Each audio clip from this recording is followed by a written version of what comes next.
Hey guys, in this video we're going to take a look at how you can delete apps access to health data on the iPhone 14 series. First, let's go back to the home screen by swiping up at the bottom of the screen.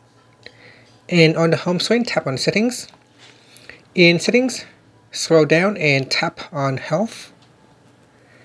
Next, in here, tap on Data Access and Devices.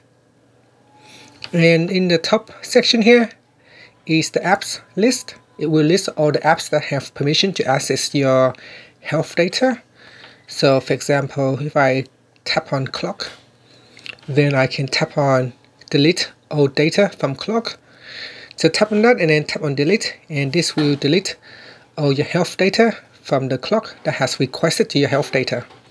Go down the list here and remove any apps that you don't want to give them permission to your health data. And here's all the deleted apps, all the uninstalled apps that we have that I have previously removed. And that's it. Finally, you can swipe up to go back to the home screen. Thank you for watching this video. Please subscribe to my channel for more videos.